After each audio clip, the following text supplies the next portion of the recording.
AFC Asia cup 2027 ভারতের সাথে qualifier match খেলার জন্য 38 সদস্যের দল ঘোষণা করেছে বাংলাদেশ ফুটবল ফেডারেশন, যেখানে দলে রয়েছে মিতু মার্মা, সুজন হোসেন, আনিসুর রহমান, মেহেদী হাসান শ্রাবণ, সাকিব আল হাসান, মুরাদ হাসান, মেহেদী হাসান, শাকিল আহাদ তপু, রহমত মিয়া, শাকিল হোসেন, ঈশা ফয়সাল, তাজউদ্দিন, তারেক কাজী, তপু বর্মন, সাত উদ্দিন, সুশান্ত ত্রিপুরা, ইয়াসিন খান, জাহিদ হাসান শান্ত, এমডি রনি, পাপন সিং, শহীদ শাহ কাজিম, এমডি সোহেল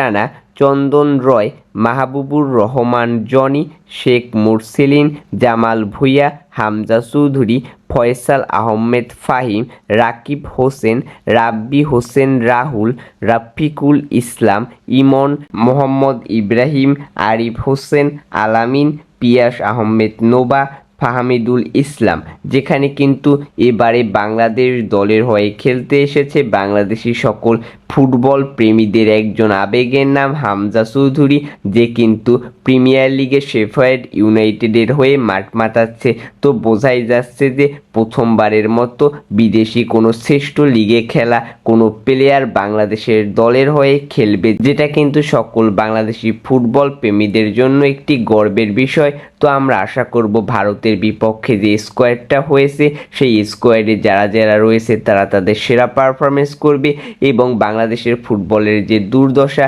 সেই দুর্দশা কাটিয়ে উঠবে এবং বাংলাদেশি ফুটবল প্রেমীদের আনন্দিত করে একটি নতুন ইতিহাস গড়ে তুলবে, সারা বিশ্বকে দেখাবে যে বাংলাদেশ দল ফুটবলে কোনো দিক থেকেই কম নয়। বাংলাদেশের ক্রিকেট দল যেরকম বিশ্বমানের আমরা চাই, সেরকমভাবে বাংলাদেশের ফুটবল দলও যাতে বিশ্বমানের হয়ে ওঠে এবং বাংলাদেশের যাতে একটি গর্বের বিষয় হয়ে ওঠে ফুটবল দল।